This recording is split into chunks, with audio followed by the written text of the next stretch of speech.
Allez, c'est l'heure de notre série Un lieu des histoires, consacrée cette semaine à Hirtsfelden, dans le Haut-Rhin, une commune de 1300 habitants qui a vu naître au XVIIIe siècle un inventeur génial et pourtant méconnu, nos guides Louis Belin et Eric Leinhofer.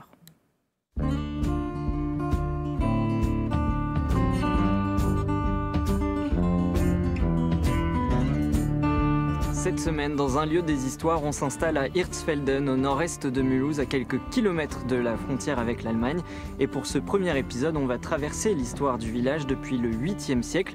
Mais on s'intéresse d'abord à l'enfant du pays, l'inventeur François-Antoine Jecker, né ici en 1765. Bonjour, Monsieur le maire. Vous allez bien? Merci de même. Vous avez récupéré vos objets? Voilà, nous arrivons. Donc je vous parle d'une belle lunette ici, que nous allons disposer là-bas, et peut-être un maître étalon. Pas de problème.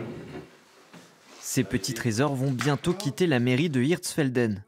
En acajou et en laiton pour la plupart, des instruments scientifiques créés par l'inventeur François-Antoine Jecker, natif du village. Ils ont été acquis et réunis par des passionnés, dont Raymond Schelcher. Monsieur Schelcher, qui pilotait le projet, dès qu'il voyait un objet en vente, il venait à la commune, on décidait si on l'achetait ou on ne l'achetait pas, si on ne l'avait pas en pièces déjà, parce qu'on a des doublons, si on ne l'avait pas déjà en pièces, ben on l'achetait. Avec la société d'histoire, Raymond Schelcher est à l'initiative du tout premier musée à Hirtsfelden. Évidemment consacré à Jecker, il doit ouvrir à l'automne. Bonjour, Laurent. Ah, Raymond, qu'est-ce que tu nous Je amènes? ramène de nouveaux instruments Qu'est-ce que tu nous que amènes j'ai de beau, là? récupérés dans la vitrine, Ah, elle est belle, celle-ci, alors. qui vont donc garnir notre nouvelle C'est la version en acre, Une ça, nouvelle c'est très collection. bien, ça. Sextant, lorgnette, microscope, ces instruments de précision ont marqué le tournant du 19e siècle. À l'époque, l'Angleterre dispose du monopole sur les instruments de marine. François-Antoine Jecker, lui, les propose aux navigateurs français 30% moins cher. À la chute des assignats après la Révolution française, il commercialise le pèse-monnaie. Le système métrique institué, il élabore un mètre étalon. Mais sa plus belle invention pourrait être cette lunette de télégraphe aérien, une révolution.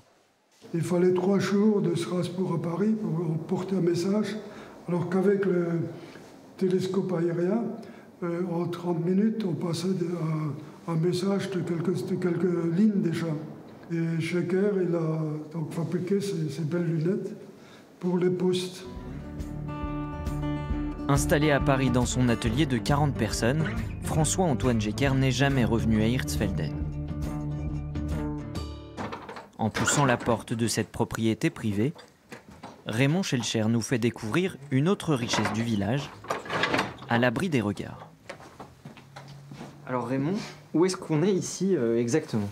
Et voilà, nous nous trouvons dans ce que nous appelons le moulin à huile à Hirtsfelden. C'est un instrument qui date du XVIIIe siècle. Qu'est-ce qu'il a de remarquable? Mais ce qu'il a de remarquable, c'est qu'il a été gardé dans son originalité depuis sa création, donc depuis sa construction par les jésuites au XVIIIe siècle. Vous voyez que tout est encore dans son état naturel, en bois. Comment est-ce qu'il fonctionnait? Il fonctionnait à l'aide d'un cheval qui tournait tout autour, qui entraînait la meule. Donc le bras ici, il a été coupé, par la suite ça a été électrifié. Alors aujourd'hui, ce bâtiment est complètement à l'abandon. Il pourrait même être détruit et vendu prochainement, à moins que la mairie ne décide de l'acquérir. Voilà, un lieu des histoires, c'est fini pour aujourd'hui. On se retrouve demain à Hirtsfelden pour découvrir un nouvel endroit remarquable, l'église Saint-Laurent.